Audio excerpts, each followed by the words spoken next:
ವೇದಿಕೆ ಮೇಲಿರುವ ಎಲ್ಲ ಗಣ್ಯರೇ ಹಾಗೂ ಪೋಷಕರೇ, ವಿದ್ಯಾರ್ಥಿಗಳೇ ಹಾಗೂ ವಿದ್ಯಾಸಂಸ್ಥೆಗಳ ಸಿಬ್ಬಂದಿ ವರ್ಗದವರೇ, ಉಪನ್ಯಾಸಕರೇ, ಇದೊಂದು ನನಗೆ ಸೌಭಾಗ್ಯ.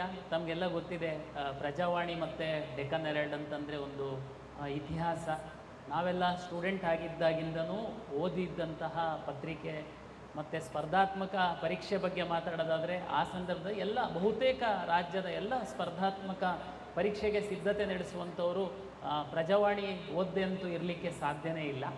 ಹಾಗಾಗಿ ಆ ಒಂದು ಎರಡು ಪತ್ರಿಕೆಯವರು ಒಂದು PUC ಆದ ನಂತರ ವಿದ್ಯಾರ್ಥಿಗಳಿಗೆ ಮತ್ತು ಪೋಷಕರಿಗೆ ಸರಿಯಾದ ದಾರಿಯನ್ನು ಆಯ್ಕೆ ಮಾಡಲಿಕ್ಕೆ ಪೂರಕವಾಗಿ ನಡೆಸುವಂತಹ ಕಾರ್ಯಕ್ರಮಕ್ಕೆ ನನ್ನನ್ನು ಮುಖ್ಯ ಅತಿಥಿಯಾಗಿ ಆಹ್ವಾನಿಸಿದ್ದಕ್ಕೆ ಎಲ್ಲ ಒಂದು ಆಡಳಿತ ಮಂಡಳಿಯವರಿಗೆ ಕರ್ನಾಟಕ ಪರೀಕ್ಷಾ ಪ್ರಾಧಿಕಾರದ ವತಿಯಿಂದ ನಾನು ಆಭಾರಿಯಾಗಿದ್ದೇನೆ. ತಮಗೆಲ್ಲ ಗೊತ್ತಿರುವಂತೆ PUC ಪರೀಕ್ಷೆ ಮುಗಿದಿದೆ, ಈಗಾಗಲೇ ಫಲಿತಾಂಶದ ನಿರೀಕ್ಷೆಯಲ್ಲಿ ಇದ್ದೀರಾ. 23 ಮತ್ತು 24ಕ್ಕೆ ಈಗಾಗಲೇ CET ಪರೀಕ್ಷೆ ದಿನಾಂಕ ಸಹ ನಿಗದಿಯಾಗಿದೆ. ತಮಗೆಲ್ಲ ಗೊತ್ತಿರುವಂತೆ PCMB 4 ಸಬ್ಜೆಕ್ಟ್ಗಳಲ್ಲಿ ಕರ್ನಾಟಕ ಸಾಮಾನ್ಯ ಪ್ರವೇಶ ಪರೀಕ್ಷೆಯನ್ನು ಪ್ರತಿ ವರ್ಷ ನಾವು ನಡೆಸ್ತಾ ಬರ್ತಾಯಿದ್ದೀವಿ. ತಮಗೆಲ್ಲ ಗೊತ್ತಿರುವಂತೆ ನೀಟ್ ಪರೀಕ್ಷೆಗಿಂತ ಮೊದಲು ಮೆಡಿಕಲ್ಲು, ಡೆಂಟಲ್, ಆಯುಷಿಗೆ ಸಹ ಕರ್ನಾಟಕ ಸಾಮಾನ್ಯ ಪ್ರವೇಶ ಪರೀಕ್ಷೆಯ ಅಂಕಗಳನ್ನೇ ಆಧರಿಸಿ, ಆ ರ್ಯಾಂಕನ್ನು ಆಧರಿಸಿ ಸೀಟು ಹಂಚಿಕೆ ಆಗ್ತಾಯಿತ್ತು. ಈಗ ನೀಟ್ ಪರೀಕ್ಷೆ ಬಂದ ನಂತರ ಮೆಡಿಕಲ್ಲು, ಡೆಂಟಲ್ಲು ಮತ್ತು ಆಯುಷ್ಗೆ ನೀಟ್ ರ್ಯಾಂಕ್ ಆಧರಿಸಿ ಸೀಟನ್ನು ಕರ್ನಾಟಕ ಪರೀಕ್ಷಾ ಪ್ರಾಧಿಕಾರವೇ ಹಂಚಿಕೆಯನ್ನು ಮಾಡುತ್ತೆ. ಉಳಿದಂತೆ ತಮಗೆಲ್ಲ ಗೊತ್ತಿರುವಂತೆ ಕರ್ನಾಟಕ ಇಡೀ ದೇಶದಲ್ಲಿ ತಾಂತ್ರಿಕ ಶಿಕ್ಷಣಕ್ಕೆ ಭಾಳ ಒಂದು ಮಹತ್ವವನ್ನು ಗಳಿಸಿರುವಂಥದ್ದು, ಅತ್ಯಂತ ಹೆಚ್ಚಿನ ಇಂಜಿನಿಯರಿಂಗ್ ಕಾಲೇಜ್ ಇರುವಂಥದ್ದು ಮತ್ತು ಪ್ರತಿಷ್ಠಿತ ಇಂಜಿನಿಯರಿಂಗ್ ಕಾಲೇಜ್ಗಳಿರುವಂಥದ್ದು. ಇಡೀ ದೇಶದಲ್ಲಿ ಬೆಂಗಳೂರಲ್ಲಿ ಅತ್ಯಂತ ಹೆಚ್ಚಿನ IT ಕಂಪನಿಗಳು ಸಹ ಇದೆ.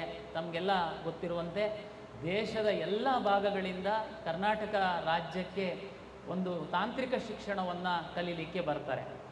ಆದರೆ ಕರ್ನಾಟಕ ಪರೀಕ್ಷಾ ಪ್ರಾಧಿಕಾರದ ಒಂದು ವೈಶಿಷ್ಟ್ಯ ಏನು ಅಂತಂದರೆ, ಇಂಜಿನಿಯರಿಂಗ್ ಕಾಲೇಜಿಗೆ ಸಂಬಂಧಪಟ್ಟಂತೆ ನಾವು CET ಪರೀಕ್ಷೆಯ ರ್ಯಾಂಕ್ ಆಧರಿಸಿ ಕನ್ನಡಿಗರಿಗೆ ಮಾತ್ರ ನಾವು ಸೀಟನ್ನು ಹಂಚಿಕೆ ಮಾಡುವಂಥದ್ದು ತಮಗೆಲ್ಲ ಗೊತ್ತಿದೆ. ಹಾಗಾಗಿ CET ಪರೀಕ್ಷೆಗೆ ಭಾಳ ಮಹತ್ವ ಇದೆ. ಪರೀಕ್ಷೆ ಅಂತಿದ್ದಂಗೆ ಈಗ ಸಾಕಷ್ಟು ವಿದ್ಯಾರ್ಥಿಗಳು, ಪೋಷಕರು, ಸುಮಾರು ವಿದ್ಯಾರ್ಥಿಗಳು PUC ಪರೀಕ್ಷೆ ಮುಗಿದ ನಂತರ ಈಗ ತಾವು ಪ್ರಿಪ್ರೇಷನನ್ನು ಮಾಡ್ತಾಯಿದ್ದೀರಾ. ಕೆಲವರು ಲಾಂಗ್ ಟರ್ಮಿಗೆ ಕೋಚಿಂಗ್ ಹೋಗ್ತಾಯಿದ್ದೀರಾ. ಕಾಲೇಜವರು ಕ್ರ್ಯಾಶ್ ಕೋರ್ಸನ್ನು ಮಾಡ್ತಾಯಿದ್ದಾರೆ. ಸರ್ಕಾರಿ ಕಾಲೇಜುಗಳಲ್ಲಿ ಸಹ ಅಲ್ಲಿ ಇಲ್ಲಿ ಕೆಲವೊಂದು ಆಸಕ್ತ ವಿಜ್ಞಾನ ಉಪನ್ಯಾಸಕರು ತರಬೇತಿಯನ್ನು ನೀಡ್ತಾ ಇದ್ದಾರೆ. ನಾನು ಪರೀಕ್ಷಾ ಪ್ರಾಧಿಕಾರದ ಒಂದು ಮುಖ್ಯಸ್ಥನಾಗಿ CET ಪರೀಕ್ಷೆಯ ಕುರಿತು ಸಂಕ್ಷಿಪ್ತವಾಗಿ ನಾನು ತಮಗೆ ಹೇಳುವಂಥದ್ದು ಅಂತಂದರೆ, ಅತ್ಯಂತ ಪಾರದರ್ಶಕವಾಗಿ ಈ ಪರೀಕ್ಷೆಯನ್ನು ನಾವು ನಡೆಸ್ತೀವಿ. ತಮಗೆಲ್ಲ ಗೊತ್ತಿರುವಂತೆ ಪರೀಕ್ಷೆ ಅಂತಿದ್ದಂಗೆ ಒಂದಷ್ಟು ಜನರು ಬೇರೆ ಬೇರೆ ಮಾರ್ಗಗಳ ಬಗ್ಗೆ, ಕೆಲವು ಅತೃಪ್ತ ವಿದ್ಯಾರ್ಥಿಗಳಿಗೆ, ಪೇರೆಂಟ್ಸ್ಗಳಿಗೆ ಸ್ವಲ್ಪ ದಿಕ್ಕು ತಪ್ಪಿಸುವಂತಹ ಕೆಲಸ ಅವಾಗವಾಗ ಆಗ್ತಾ ಇರುತ್ತೆ. ನಾವು ಪತ್ರಿಕೆಗಳಲ್ಲಿ ನೋಡ್ತಾ ಇರ್ತೀವಿ. ನಾವು ಪರೀಕ್ಷಾ ಪ್ರಾಧಿಕಾರದ ವತಿಯಿಂದ CET ಪರೀಕ್ಷೆಯನ್ನು ನಡೆಸಿ ಅದರ ರ್ಯಾಂಕ್ ಆಧರಿಸಿ ನಾವು ವಿವಿಧ ಕೋರ್ಸ್ಗಳಿಗೆ ನಾವು ಏನು ಸೀಟನ್ನು ಹಂಚಿಕೆ ಮಾಡುವಾಗ ನಾವು ಅತ್ಯಂತ ಪಾರದರ್ಶಕವಾಗಿ ಪರೀಕ್ಷೆ ನಡೆಸಿ ರ್ಯಾಂಕನ್ನು ಕೊಡಬೇಕಾಗುತ್ತೆ. ಏನಪ್ಪ ಪಾರದರ್ಶಕತೆ KEA ತಗೊಂಡು ಬಂದಿದೆ ಅಂತಂದರೆ, ತಮಗೆಲ್ಲ ಗೊತ್ತಿರುವಂತೆ ಈಗಾಗಲೇ ಕಳೆದ ವರ್ಷ ಸಹ ನಾವು ಮಾಡಿದ್ವಿ. ಪರೀಕ್ಷೆಯನ್ನು 60, ತಮಗೆ ಗೊತ್ತಿದೆ 60 ಕ್ವಶನ್ಸ್ ಇರುತ್ತೆ ಆ ಪರೀಕ್ಷೆ ನಾವು ಮಾಡುವಂಥದ್ದು. ಪರೀಕ್ಷೆ ಆದ ತಕ್ಷಣ ಎಲ್ಲ OMR ಶೀಟ್ಗಳು ವಿದ್ಯಾರ್ಥಿಗಳದ್ದು KEA ವೆಬ್ಸೈಟಲ್ಲಿ ನಾವು ಅಪ್ಲೋಡ್ ಮಾಡ್ತೀವಿ. ಸೆಂಟರ್ ವೈಸ್ ತಾವು ಪೇರೆಂಟ್ಸ್ ನೋಡ್ಬೋದು. ನಿಮ್ಮ ಉದಾಹರಣೆಗೆ ನೀವು ಮಂಗಳೂರಲ್ಲಿ ನಿಮ್ಮ ಮಗುನ ಓದಿಸ್ತಾ ಇದ್ದೀರಾ, ನೀವು ಮಂಗಳೂರಲ್ಲಿ ಮಗು ಪರೀಕ್ಷೆ ಬರೆದಿದೆ, ಪರೀಕ್ಷಾ ಸೆಂಟರ್ ತಮಗೆ ಗೊತ್ತಿದ್ದರೆ ಸಾಕು. ಪರೀಕ್ಷೆ ಬೆಂಗಳೂರದ್ದೆಲ್ಲ ಪರೀಕ್ಷೆ ಆದ ದಿವಸನೇ ನಾವು ವೆಬ್ಸೈಟಲ್ಲಿ ಅಪ್ಲೋಡ್ ಮಾಡ್ತೀವಿ. ಬೇರೆ ಜಿಲ್ಲೆದು ಬೆಂಗಳೂರಿಗೆ ಪರೀಕ್ಷೆ ಆದ ನೆಕ್ಸ್ಟ್ ಒಂದಿನದಲ್ಲಿ ಇಲ್ಲಿ ಮುಟ್ತಿದ್ದಂಗೆ ನಾವು ಸ್ಕ್ಯಾನ್ ಮಾಡಿ ಸೆಂಟರ್ ವೈಸ್ ಅಪ್ಲೋಡ್ ಮಾಡ್ತೀವಿ. ಉದಾಹರಣೆಗೆ ಬಿಜಾಪುರದ್ದು ತಂದೆ ತಾಯಿ ಬಿಜಾಪುರದಲ್ಲಿರ್ತಾರೆ ರೈತರು, ಮಗುಗೆ ಬೇರೆ ಇನ್ನೆಲ್ಲೋ ಓದಿಸ್ತಾ ಇರ್ತಾರೆ. ಪರೀಕ್ಷೆ ಯಾವ ಸೆಂಟ್ರಲ್ಲಿ ಬರೆದಿದೆ ಮಗು ಅಂತ ಗೊತ್ತಾದರೆ ಸಾಕು, ಕರ್ನಾಟಕ ಪರೀಕ್ಷಾ ಪ್ರಾಧಿಕಾರದ ವೆಬ್ಸೈಟಲ್ಲಿ ತಾವು ಓಪನ್ ಮಾಡಿದರೆ ಸೆಂಟರಲ್ಲಿ 500 ಮಕ್ಕಳು ಬರೆದಿದ್ದಾರೆ ಅಂದರೆ 500 ಮಕ್ಕಳು OMR ಶೀಟನ್ನು ನಾವು PDF ಮಾಡಿ ಅಪ್ಲೋಡ್ ಮಾಡಿರ್ತೀವಿ. ನೆಕ್ಸ್ಟ್ ಡೇನೇ ತಮಗೆಲ್ಲ ಗೊತ್ತಿದೆ, ಕೀ ಆನ್ಸರ್ ಸಹ ನಾವು ಪಬ್ಲಿಷ್ ಮಾಡ್ತೀವಿ, ನೀವು ವ್ಯಾಲ್ಯೂಯೇಷನ್ ಮಾಡ್ಕೊಳ್ಬೋದು. ಇದು ಪಾರದರ್ಶಕತೆ. ಇಲ್ಲಾಂದರೆ ಹುಡುಗರಿಗೆ ಮಧ್ಯವರ್ತಿಗಳೇನೋ ಬಂದು ನೀವೇನು ಚಿಂತೆ ಮಾಡಬೇಡಿ, ನಾವು KEನಲ್ಲಿ ನಮಗೆ ಅವ್ರ ಪರಿಚಯ ಇದ್ದಾರೆ, ಇವ್ರ ಪರಿಚಯ ಇದ್ದಾರೆ, ನಾವೆಲ್ಲ ಮ್ಯಾನೇಜ್ ಮಾಡ್ತೀವಿ, ನಿಮಗೆ ಒಳ್ಳೆ ರ್ಯಾಂಕ್ ಕೊಡಿಸ್ತೀವಿ, ಯಾವುದಕ್ಕೆ ಅವಕಾಶ ಇಲ್ಲ. ನಾವು OMR ಶೀಟ್ ಅಪ್ಲೋಡ್ ಮಾಡಿರ್ತೀವಿ, ನೆಕ್ಸ್ಟ್ ಡೇ ಕೀ ಆನ್ಸರ್ ಬಿಡ್ತೀವಿ. PUCದು ರಿಸಲ್ಟನ್ನು ತಗೊಂಡು ನಾವು ಅದು 50% ಮತ್ತು ಇದು 50% ತಗೊಂಡು ನಾವು ರ್ಯಾಂಕ್ ಅನೌನ್ಸ್ ಮಾಡಿದ ಮೇಲೆ ನಿಮಗೇನಾದ್ರೂ ಅನುಮಾನ ಇತ್ತು ಅಂತಂದರೆ ದಯಮಾಡಿ ತಾವು ನೋಡ್ಬೋದು ಆ ಮಗುದು OMR ಶೀಟು. ಯಾಕೆಂದರೆ ರ್ಯಾಂಕ್ ಸಹ ನಾವು ಹಾಕಿರ್ತೀವಿ, ಎಲ್ಲ ಮಕ್ಕಳದ್ದು ರ್ಯಾಂಕ್ ಹಾಕ್ತೀವಿ. ನಿಮಗೆ ಅನುಮಾನ ಇದ್ದರೆ ಆ ಮಗುದು OMR ಶೀಟ್ ತೆಗೆದು ತಾವು ನೋಡ್ಬೋದು. ಅಷ್ಟು ಪಾರದರ್ಶಕತೆಯನ್ನು ನಾವು ಕರ್ನಾಟಕ ಪರೀಕ್ಷಾ ಪ್ರಾಧಿಕಾರದ ವತಿಯಿಂದ ತೆಗೆದುಕೊಂಡು ಬಂದಿದ್ದೀವಿ. ಪರೀಕ್ಷೆ ಸಂದರ್ಭದಲ್ಲಿ ಇಲ್ಲ ಸರ್, ಪರೀಕ್ಷಾ ಕೇಂದ್ರದಲ್ಲಿ ಯಾರೋ ಒಬ್ಬ ಬುದ್ಧಿವಂತ ವಿದ್ಯಾರ್ಥಿನ ಕಳಿಸಿ ಪರೀಕ್ಷೆ ಬರೆಸ್ತಾರೆ, ಸಾಧ್ಯ ಇಲ್ಲ. ತಾವು ಆಧಾರ್ ಬೇಸ್ಡ್ ಅಪ್ಲಿಕೇಶನ್ ಮಾಡಿದ್ವಿ ನಾವು, ತಾವು ಆಧಾರದ್ದೊಂದು ಫೋಟೋ ಇದೆ, ಜೊತೆಗೆ ತಾವು ಅಪ್ಲಿಕೇಶನ್ ಹಾಕುವಂತಹ ಸಂದರ್ಭದಲ್ಲಿ ನಿಮಗೆ ಒಂದು ಪಾಸ್ಪೋರ್ಟ್ ಸೈಜ್ದು ಕ್ಲಿಯರ್ ಇರುವಂಥದ್ದು ಒಂದು ಫೋಟೋ ಅಪ್ಲೋಡ್ ಮಾಡೋದಕ್ಕೆ ನಾವು ಹೇಳಿದ್ದೀವಿ. ತಾವೆಲ್ಲ ಅಪ್ಲೋಡ್ ಮಾಡಿದ್ದೀರಾ. ನೀವು 23ನೇ ತಾರೀಕು ಪರೀಕ್ಷಾ ಕೇಂದ್ರಕ್ಕೆ ಬರ್ತಿದ್ದಂಗೆ ನಿಮಗೆ ಮೊಬೈಲ್ ಆ್ಯಪಲ್ಲಿ ನಿಮ್ಮ ಫೋಟೋವನ್ನು ಕ್ಯಾಪ್ಚರ್ ಮಾಡ್ತೀವಿ.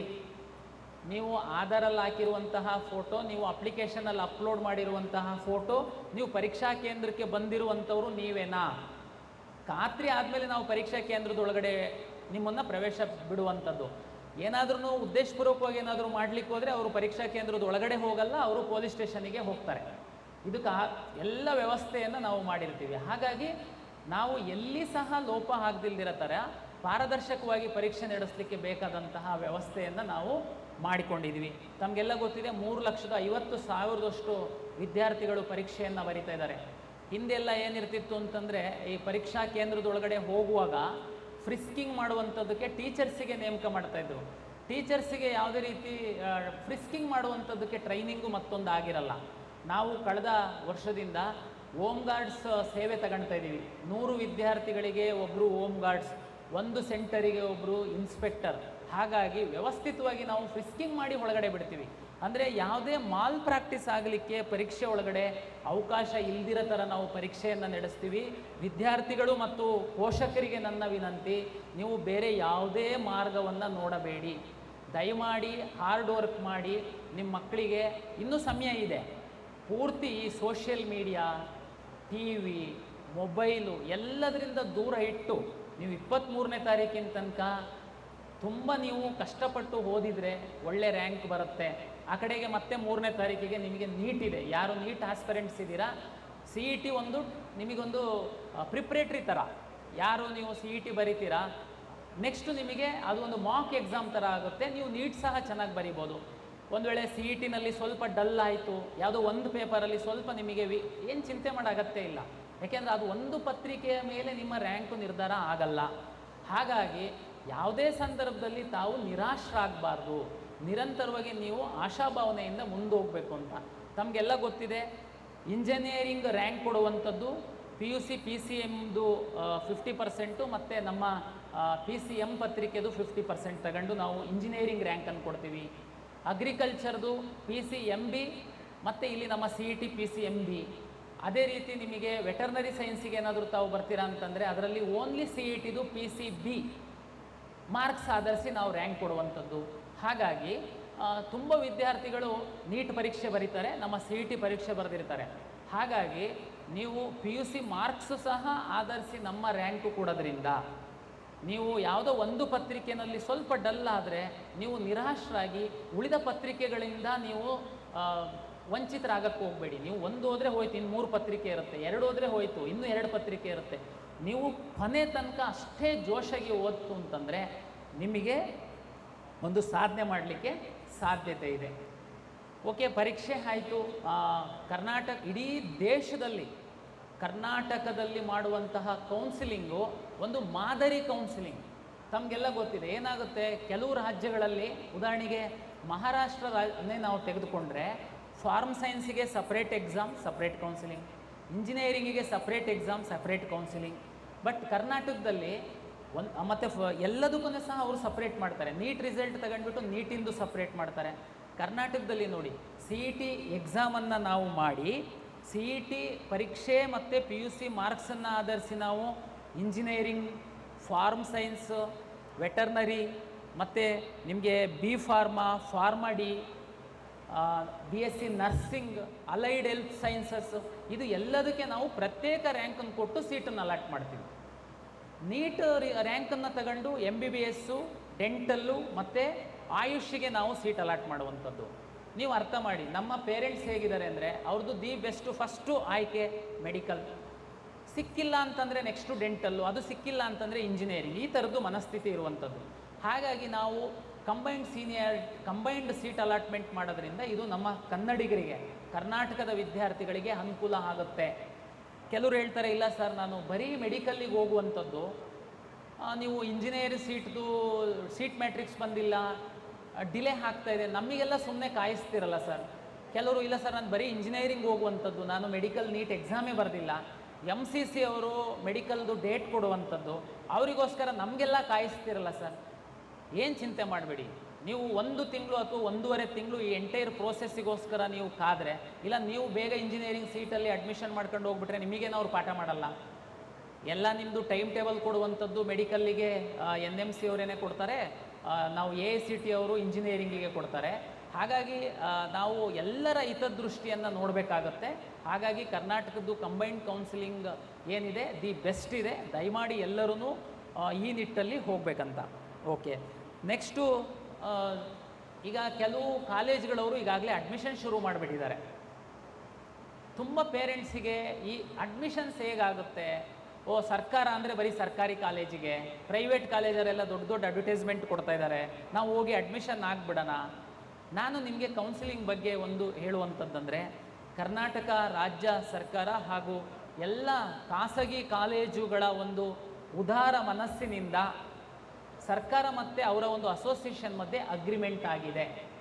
ಅದರಂತೆ ಎಲ್ಲ ಖಾಸಗಿ ಇಂಜಿನಿಯರಿಂಗ್ ಕಾಲೇಜವರು ಸಹ 45% ಸೀಟ್ಗಳನ್ನು ನಮ್ಮ ಮೆರಿಟೋರಿಯಸ್ ವಿದ್ಯಾರ್ಥಿಗಳು CET ಮುಖಾಂತರ ಬರುವಂಥವರಿಗೆ ಬಿಟ್ಟುಕೊಟ್ಟಿದ್ದಾರೆ. ತಮಗೆಲ್ಲ ಗೊತ್ತಿದೆ, ಇದು ಬೇರೆ ಯಾರಿಗೆ ಕೊಡಲ್ಲ. ನಿಮಗೆ CET ಬರೆದವರಿಗೆ ರಿಸರ್ವ್ ಇದೆ. ತಾವು ಏನು ಪ್ರತಿಷ್ಠಿತ ಕಾಲೇಜು, ಕಂಪ್ಯೂಟರ್ ಸೈನ್ಸಿಗೆ 50 ಲಕ್ಷ 60 ಲಕ್ಷ ಮ್ಯಾನೇಜ್ಮೆಂಟಲ್ಲಿ ಅವರು ಚಾರ್ಜ್ ಮಾಡ್ತಾ ಇದ್ದಾರೆ. ಬಟ್ ಅವರು ಸಹ 40% ಸೀಟನ್ನು 45% ಸೀಟನ್ನು ಮೆರಿಟೋರಿಯಸ್ CET ವಿದ್ಯಾರ್ಥಿಗಳಿಗೆ ಬಿಟ್ಟುಕೊಟ್ಟಿದ್ದಾರೆ. ದಯಮಾಡಿ ಯಾರು ಮೆರಿಟೋರಿಯಸ್ ಇದ್ದೀರಾ, ನಿಮಗೆ ವ್ಯವಸ್ಥೆ ಮೇಲೆ ನಂಬಿಕೆ ಇದೆ, ತಾಳ್ಮೆ ಇದೆ, ದಯಮಾಡಿ ನೀವು ಸ್ಟಡಿ ಮಾಡಿ. ಎಲ್ಲ ಕಾಲೇಜಿಗೆ ನೋಡಿ, ಇದೇ ಈ ಒಂದು ರೂಫ್ ಅಡಿನಲ್ಲೇ ನಿಮಗೆ 100 ಕಾಲೇಜುಗಳು ನಿಮಗೆ ಸ್ಟಡಿ ಮಾಡಲಿಕ್ಕೆ ಅವಕಾಶ ಸಿಗುತ್ತೆ. ಸ್ಟಡಿ ಮಾಡಿ, ಟೈಮ್ ಇದೆ. ಬಟ್ CETನ ಪ್ರಾಮಾಣಿಕವಾಗಿ ಬರೀರಿ, CET ರಿಸಲ್ಟ್ ಬಂದ ಮೇಲೆ ತೀರ್ಮಾನ ಮಾಡುವಂಥದ್ದು ಅಂತ. ಸರ್ ಉಳಿದಿದ್ದೇನು? ಓಕೆ ನೋಡಿ, ತಮಗೆಲ್ಲ ಗೊತ್ತಿರುವಂತೆ ಇಂಜಿನಿಯರಿಂಗ್ ಕಾಲೇಜಲ್ಲಿ ಮೈನಾರಿಟಿ ಕಾಲೇಜ್ ಇದೆ, ನಾನ್ ಮೈನಾರಿಟಿ ಕಾಲೇಜ್ ಇದೆ, ಪ್ರೈವೇಟ್ ಯೂನಿವರ್ಸಿಟಿ ಇದೆ. ಸೀಟ್ ಶೇರಿಂಗು 45%, 40% ಈ ಥರ ಇದೆ. ಬಟ್ ಇದು 40-45% ಏನು ಮೈನಾರಿಟಿ ನಾನ್ ಮೈನಾರಿಟಿನಲ್ಲಿ ಏನಿದೆ, ಇದು ನಮ್ಮ ಮುಖಾಂತರನೇ 3 ಸುತ್ತುಗಳ ಕಾಲ ನಾವೇ ಅಲಾಟ್ ಮಾಡ್ತೀವಿ. First round, second round, third round. AICT ಅವ್ರದ್ದು ಏನು ಕಟ್ ಆಫ್ ಡೇಟ್ ಇರುತ್ತೆ, ಅದಕ್ಕೆ -10 ಡೇಸ್ ತನಕ ಕರ್ನಾಟಕ ಪರೀಕ್ಷಾ ಪ್ರಾಧಿಕಾರವೇ ಸೀಟ್ ಅಲಾಟ್ ಮಾಡುತ್ತೆ. ಹಾಗಾಗಿ ದಯಮಾಡಿ ನೀವು ಮೆರಿಟ್ ಇತ್ತು ಅಂತಂದರೆ ನಮ್ಮ ಸರ್ ಮೆರಿಟ್ ಹೆಂಗೆ ಗೊತ್ತಾಗುತ್ತೆ ಸರ್, ನಮಗೆ ಕ್ಲಾರಿಟಿ ಇಲ್ಲ, ಎಲ್ಲ ಫೋನ್ ಕಾಲ್ಗಳು ಬರ್ತಾಯಿದೆ, ಸೀಟೆಲ್ಲ ಖಾಲಿ ಆಗಿಬಿಡುತ್ತೆ, ನೀವು ಆಮೇಲೆ ಬಂದರೆ ನಮ್ಮದು ಒಳ್ಳೆ ಕಾಲೇಜಲ್ಲಿ ಸಿಗಲ್ಲ. ನೋಡಿ, CET ಎಕ್ಸಾಮ್ ಆಗುತ್ತೆ, ಕಳೆದ ವರ್ಷದ್ದು ನೀವು ಕಟ್ ಆಫ್, ಈ ವರ್ಷದ ಕಟ್ ಆಫ್ ತಾವು ನೋಡ್ಬೋದು, ನೀವೊಂದು ಪ್ರೆಡಿಕ್ಟ್ ಮಾಡ್ಬೋದು. ಅದಕ್ಕೆ ಪೂರಕವಾಗಿ KEA ಏನು ಹೆಲ್ಪ್ ಮಾಡುತ್ತೆ, ಕರ್ನಾಟಕ ಪರೀಕ್ಷಾ ಪ್ರಾಧಿಕಾರದ ವೆಬ್ಸೈಟಲ್ಲಿ ಕಳೆದ ವರ್ಷದ್ದು ಮತ್ತು ಅದಕ್ಕೆ ಹಿಂದಿನ ವರ್ಷದ್ದು ಎಲ್ಲ ಕಾಲೇಜುಗಳ, ಎಲ್ಲ ಸುತ್ತುಗಳ, ಎಲ್ಲ ಗ್ರೂಪ್ಗಳ 2A 2B 3A SC general merit ಎಲ್ಲ ಅವಕಾಶಗಳು ನಿಮಗೆ ಕಟ್ ಆಫ್ ಮಾರ್ಕ್ಸ್ ಇದೆ. ಹಾಗಾಗಿ ತಾವು ದಯಮಾಡಿ ನೋಡಿ ನೀವೊಂದು ಅಸೆಸ್ ಮಾಡ್ಬೋದು ಅಂತೇಳಿ ನನ್ನ ವಿನಂತಿ. ಜೊತೆಗೆ ನಾವು ಕರ್ನಾಟಕ ಪರೀಕ್ಷಾ ಪ್ರಾಧಿಕಾರದವರು ವಿಕಸನ ಯೂಟ್ಯೂಬ್ ಚಾನಲಲ್ಲಿ ಸಹ ನಿಮಗೆ ಟೈಮ್ ಟು ಟೈಮು ಮಾಹಿತಿಯನ್ನು ಕೊಡ್ತೀವಿ. ತಾವು ದಯಮಾಡಿ ಅದನ್ನು ಸಹ ನೋಡ್ಬೋದು. ಜೊತೆಗೆ ಈ ಒಂದು ಏನು ನೀವಿಲ್ಲಿ ಬಂದಿದ್ದೀರಾ ಎಲ್ಲ ಪೇರೆಂಟ್ಸು, ಇವತ್ತು ಮತ್ತು ನಾಳೆ ಪ್ರಜಾವಾಣಿ ಮತ್ತು ಡೆಕ್ಕನ್ ಹೆರಾಲ್ಡ್ ಅವ್ರು ಮಾಡ್ತಾ ಇರುವಂಥ ಕಾರ್ಯಕ್ರಮದಲ್ಲಿ ಒಂದೇ ರೂಫ್ ಅಡಿನಲ್ಲಿ ನಿಮಗೆ ಅಷ್ಟು ಕಾಲೇಜು ಸಿಗುತ್ತೆ. ತಾವು ಕಾಲೇಜನ್ನು ಒಮ್ಮೆ ಅಸೆಸ್ ಮಾಡೋದಕ್ಕೆ ಇದು ತುಂಬ ಒಳ್ಳೆ ಪ್ಲಾಟ್ಫಾರಮ್ ಅಂತೇಳಿ ಹೇಳ್ತೀನಿ. ಮುಂದುವರೆದು ಮತ್ತೆ ಪತ್ರಿಕೆಗಳ ಬಗ್ಗೆ ಒಂದು ಮಾತು ಹೇಳಬೇಕು. ಸ್ಪರ್ಧಾತ್ಮಕ ಪರೀಕ್ಷೆ ಹೇಗಿದ್ರು PU ಹಾಕ್ತಿದ್ದಂಗೆ ಇಂಜಿನಿಯರಿಂಗ್, ಮೆಡಿಕಲ್, ಡೆಂಟಲ್ ಮಾತ್ರ ಅಲ್ಲ, ತಮಗೆಲ್ಲ ಗೊತ್ತಿದೆ ಬೇರೆ ಬೇರೆ ಕ್ಷೇತ್ರಗಳಲ್ಲಿ ಅವಕಾಶ ಇದೆ. ಸ್ಪರ್ಧಾತ್ಮಕ ಪರೀಕ್ಷೆಗಳಿಗೆ ತಯಾರಿ ನಡೆಸುವವರಿಗೆ ಸಹ ಎಲ್ಲ ಸ್ಪರ್ಧಾತ್ಮಕ ಪರೀಕ್ಷೆಗಳಲ್ಲಿ 10 to 15, 20% ತನಕ ಕರೆಂಟ್ ಅಫೇರ್ಸ್ ಕ್ವಶನ್ಸ್ ಇರುತ್ತೆ.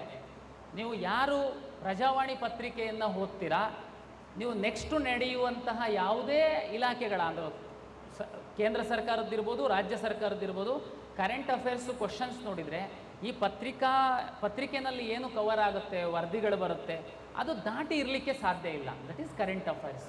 ಹಾಗಾಗಿ ಮತ್ತು ಈ ಸ್ಪರ್ಧಾತ್ಮಕ ಪರೀಕ್ಷೆ ಮತ್ತು PUCಗೆ ಸಹ ಸಾಕಷ್ಟು ಶಿಕ್ಷಣಕ್ಕೆ ಪೂರಕವಾಗಿ ಒಂದು ವರದಿಗಳು ಮತ್ತು ಒಂದು ಶಿಕ್ಷಣಕ್ಕೆ ಪೂರಕವಾದಂತಹ ಸುದ್ದಿಗಳನ್ನ ಪ್ರಕಟಿಸ್ತಿರುವಂತಹ ಪ್ರಜಾವಾಣಿ ಮತ್ತು ಡೆಕ್ಕನ್ ಹೆರಾಲ್ಡ್ನ ಎಲ್ಲ ಸಂಪಾದಕ ಮಂಡಳಿಗೆ, ವರದಿಗಾರರಿಗೆ, ಆಡಳಿತ ಮಂಡಳಿಗೆ ಪ್ರಾಧಿಕಾರದ ವತಿಯಿಂದ ಮತ್ತೊಮ್ಮೆ ನಾನು ಅಭಿನಂದನೆಗಳನ್ನು ಸಲ್ಲಿಸುತ್ತಾ ನನ್ನ ಅವಕಾಶಕ್ಕಾಗಿ ಮತ್ತೊಮ್ಮೆ ನಮಸ್ಕಾರಗಳನ್ನು ತಿಳಿಸ್ತೇನೆ.